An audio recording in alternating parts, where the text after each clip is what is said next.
मेरा नाम श्याम सुंदर, हरियाणवी फैमिली रिएक्शन में आप सबका स्वागत है। नई वीडियो भैया कुणाल कामरा कंट्रोवर्सी, ये प्रोपेगेंडा भैया कंट्रोवर्सी है या वीडियो देख लेते हैं, उसके बाद फिर अपना रिएक्शन देंगे।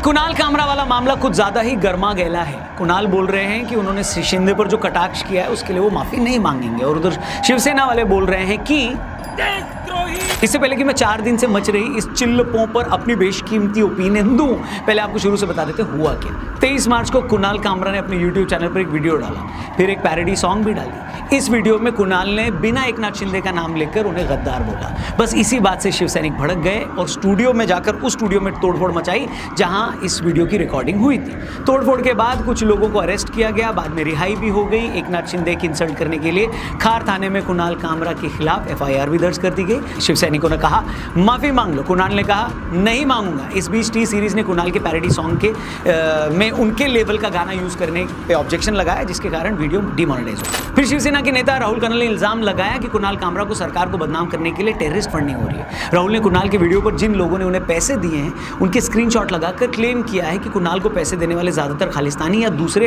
एंटी इंडियन एलिमेंट्स हैं और इन लोगों की जांच होनी चाहिए। उन्होंने बाकायदा इसकी शिकायत भी थाने में कर दी।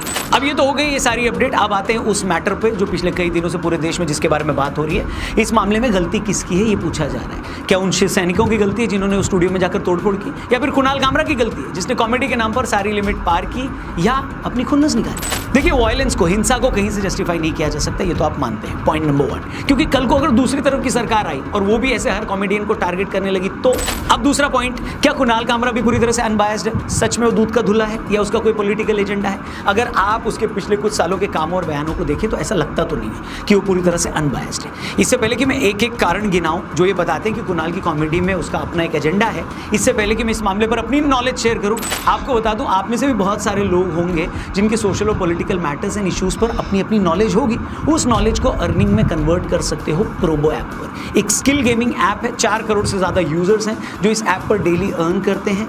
आप जो भी कैटेगरी में इंटरेस्ट रखते हो उसमें आप आंसर दे सकते हो, cricket, gaming, crypto, politics, entertainment, कोई भी कैटेगरी।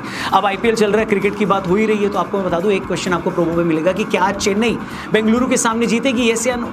क्या कल यानी 29 मार्च को गुजरात मुंबई के सामने जीतेगी, यस या नो? सबसे बड़ी खबर ये है कि प्रोबो पर पूरी IPL के दौरान डेली और वीकली कॉन्टेस्ट में बड़े बड़े प्राइजेस आपको जीतने का मौका मिलेगा, और अपनी लिमिट के हिसाब से इजीली आप उनको UPI से विड्रॉ भी कर सकते हैं। डिस्क्रिप्शन में लिंक दिया है प्रोबो का, उस पर क्लिक करके डाउनलोड करने पर आपको 100 रुपए मुफ्त में मिलेंगे। तो बिना टाइम वेस्ट किए तुरंत से डाउनलोड करो। वीडियो में आगे तो बस हम बात कर रहे थे कि अगर कुछ लोग ये बोल रहे हैं कि कुणाल कामरा भी सिर्फ कॉमेडी नहीं कर रहा बल्कि वो भी किसी का एजेंडा आगे बढ़ा रहा है, तो ये बात ठीक भी लग सकती है। सबसे पहली बात, कुणाल कामरा ने एकनाथ शिंदे को सिर्फ इसलिए गद्दार बताया क्योंकि वो उद्धव ठाकरे की शिवसेना को छोड़कर अलग पार्टी बनाकर BJP के साथ चले गए। अगर किसी सरकार को छोड़ना गद्दारी है तो फिर ये बात कुछ लोग उद्धव ठाकरे के लिए भी बोल सकते हैं। 2019 में BJP और उद्धव की शिवसेना के साथ मिलकर उन्होंने इलेक्शन लड़ा था, चुनाव लड़ा था, लेकिन BJP से कम सीटें आने के बावजूद उद्धव ठाकरे की पार्टी इस जिद पर अड़ी थी कि उन्हें मुख्यमंत्री बनाया जाए। लेकिन जब बात नहीं बनी तो उन्होंने उस कांग्रेस और NCP के साथ मिलकर सरकार बना ली जिनके खिलाफ वो BJP के साथ मिलकर इलेक्शन लड़े। अगर राजनीति में पाला बदलने को गद्दारी कहते हैं तो उद्धव की गद्दारी तो एकनाथ से ज्यादा बड़ी हुई क्या? कमेंट करके बताओ। एकनाथ तो उद्धव को छोड़कर उस BJP के पास गए जिस BJP के साथ मिलकर इलेक्शन लड़ा था।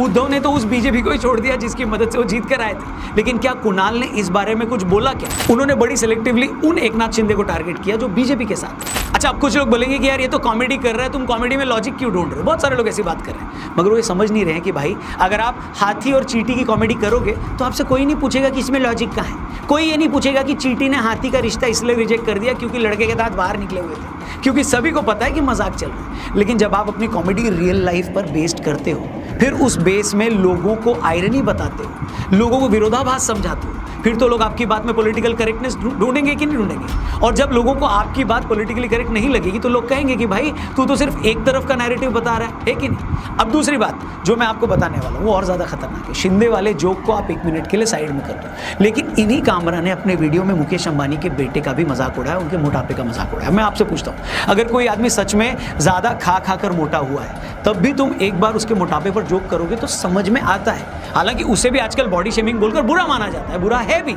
लेकिन ये बात तो सभी जानते हैं कि अनंत अंबानी को हेल्थ रीजन की वजह से मेडिसिन लेने पड़ते हैं, जिसके साइड इफेक्ट के चलते वजन बढ़ गया।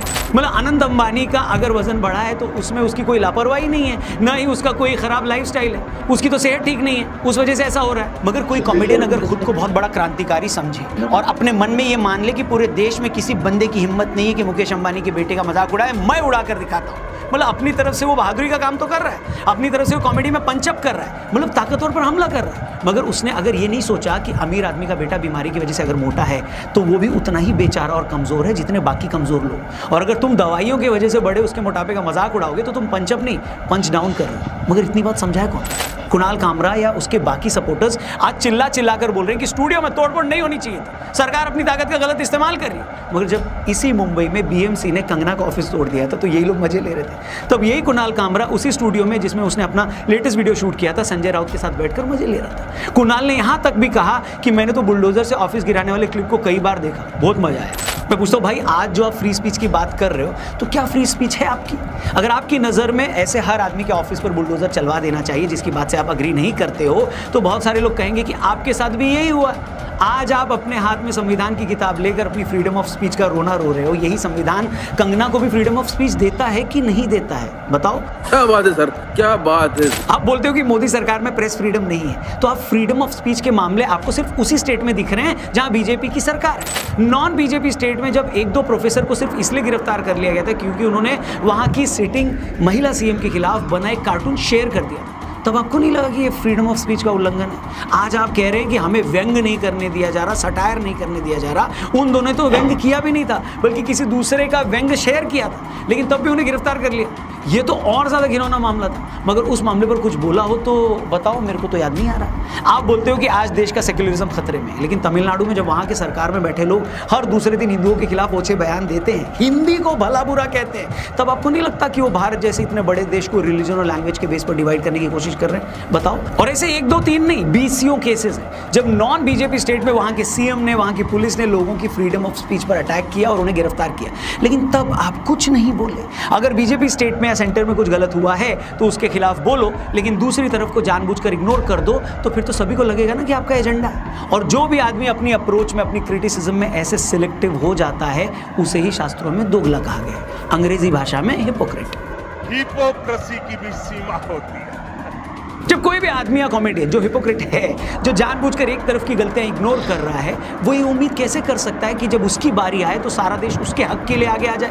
भाई, जब तुम्हारा पॉलिटिकल एजेंडा है तो तुम्हें भी कॉमेडियन की तरह नहीं बल्कि एक पॉलिटिकल पार्टी के कार्यकर्ता की तरह ट्रीट किया जाएगा। और पॉलिटिक्स में होता क्या है? पॉलिटिक्स में एक तरफ के लोग अपनी जय जयकार करते हैं और दूसरी तरफ के लोगों को भर भर के गालियां देते हैं। इसलिए आप भी अपने आप को मिल रही गालियों और तारीफों को एक पॉलिटिकल पार्टी के कार्यकर्ता की तरह ही लो, एक्सेप्ट करो।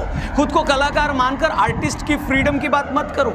आप ये भी अच्छे से समझ लो कि जो लोग आपके लिए तालियां बजा रहे हैं ना, वो आपको आपके जोक पे ताली नहीं बजा रहे, बल्कि इस बात पर ताली बजा रहे हैं कि आप भी उस आदमी से नफरत करते हो जिससे वो लोग करते हैं नफरत। बस आप उनकी नफरत में अपनी सो कॉल्ड कॉमेडी का तड़का लगा देते हो तो उनके कलेजे को और ठंडक मिल जाती है। आप कॉमेडी करके लोगों को खुश नहीं कर रहे, बल्कि किसी एक खास आदमी से नफरत करने वाले एक झुंड की प्यास बुझा रहे हो, उन्हें नफरत की इंजेक्शन दे रहे हो। और आपकी बातें सुनकर आपकी कॉमेडी के नशेड़ियों को वैसी ही खुशी मिलती है जैसे किसी आम नशेड़ी को अपने डीलर को देखकर खुशी मिलती है। मैंने जो भी बोला मन से नहीं बोला, विद फैक्ट्स बोला है। एंड में फिर से बोल दूं, एक सेक्शन की तरह हम इतने बेशर्म नहीं है कि उस आदमी के खिलाफ कोई वायलेंस के मजे लें जिसे हम पसंद नहीं करते। मैं अब भी इस बात को कंडेम करता हूं कि आप सिर्फ डिसएग्रीमेंट पर किसी के खिलाफ हिंसक नहीं हो सकते, वायलेंट नहीं हो सकते, लेकिन आर्टिस्ट की भी रिस्पॉन्सिबिलिटी है कि वो भी एक आर्टिस्ट होने की रिस्पॉन्सिबिलिटी को समझे। इससे ज़्यादा भी क्या बोलना है? आपकी क्या राय है कॉमेंट करके बताना। आपकी नज़र में कौन गलत है कौन सही है वो भी ज़रूर शेयर करना कॉमेंट बॉक्स में, और ये वीडियो अपने हर एक दोस्त से शेयर करना अगर आपको ये वीडियो सही लगी हो तो। Thank you for watching. जाने से पहले प्रोबो ऐप के बारे में आपको बताया था, उसे डाउनलोड करना मत भूलें, डिस्क्रिप्शन में लिंक दिया है और ढेरों प्राइजेस आपका इंतजार कर रहे हैं। Thank you for watching, channel subscribe करके जाना। जय हिंद, वंदे मातरम। तो दोस्तों की लगी वीडियो, हमारी वीडियो दी मुझे रोने भाई की वीडियो दी, बहुत बढ़िया वीडियो बना रहा। तो मुझे रही बात वीडियो की, तो इन्हें कामरा ने भाई गलत कही है, जो भी कही है, मतलब तो फिर पक्षपात सा हो गया ना, किस्म से तो वो कलाकार सामने हुआ लगा ले, तो अभी फिर इसमें तो एक साल जो दिखा भाई सीधा भाई उद्धव ठाकरे का पक्ष ले हुआ है। तो ये मतलब गलत बोल रहे हैं यो और वही कोई पता भी मतलब यो जो सम्मानिया सो रहा है इन्हें भी कौन बोल रहा है इसका भी जिक्र मजाक सा उड़ाया हाँ, भी मजाक सा उड़ाया। ये कोई पतला है कोई मोटा भी को लगा ले भी मोटा नहीं हो सकता को पतला नहीं को बीमारी के कारण दवाइयाँ के इफेक्ट के कारण कुछ भी हो सकता है शरीर में कि किसी के हाथ में थोड़ी ना सब अपने लगा ले भाई सुंदर दिखना चाहता है लेकिन को मोटा हो जाए तो उसमें उसकी गलती थोड़ी ना है उसको तो मतलब हो रहा है हाँ तो उसका तो साइड इफेक्ट हो रही है मेडिसिन तो उसका वो अपने आप थोड़ी ना हो रहा है और अब किसी के बारे में मजाक थोड़ी ना उड़ा कर रहे हूँ वो तो ना जो तक सुंदर में दिखा भाई वो शुरू तो पार्टी का है ना तो पार्टी भी हुई बच्चों ने नहीं वो एक मशीन दिखा था और वही उस वजह से इन कोई अभी उन्होंने तो करिया वो तो ठाकरे भी आवा है अब वो अरे ये तनु लगा लो भी कोई बीजेपी में चाहे कांग्रेस में भी है कांग्रेस में तो बीजेपी कांग्रेस ना छोड़कर बीजेपी में चले जा को बीजेपी का हो कांग्रेस में आ जावा है ये तनु पार्टी बदलते रहे क्योंकि राजनीति में ऐसा तो चला ही है को कितने जा रहा है को कितने जा रहा है जिसने जीत अपना फायदा दिखा है उड़े चले जावा है अरे पाछे वो कैसेट भी तो बनाई थी इंटरव्यू लिया था उसका उद्धव ठाकरे पार्टी वाला का जब ब्रिटिश ने आज करीबियों कॉमेडी बनावा है भैया तो कॉमेडी भी तो ये नहीं बनाई जा सका है ना किसे हो गए ऊपर थोड़ी ना बना सका है हमें किसी का भी कॉमेडी के थ्रू मजाक थोड़ी बना सका है तो दोस्तों कैसी लगी वीडियो भाई वीडियो को लाइक करना शेयर करना और कमेंट करके जरूर बताना वीडियो कैसी लगी और जिसने भी अभी तक हमारे चैनल को सब्सक्राइब नहीं किया है वो भी जल्दी जाकर सब्सक्राइब कर लो ओरिजिनल वीडियो का लिंक मिल जाएगा डिस्क्रिप्शन में मिलते हैं इसी साथ नेक्स्ट वीडियो में तब तक के लिए बाय बाय।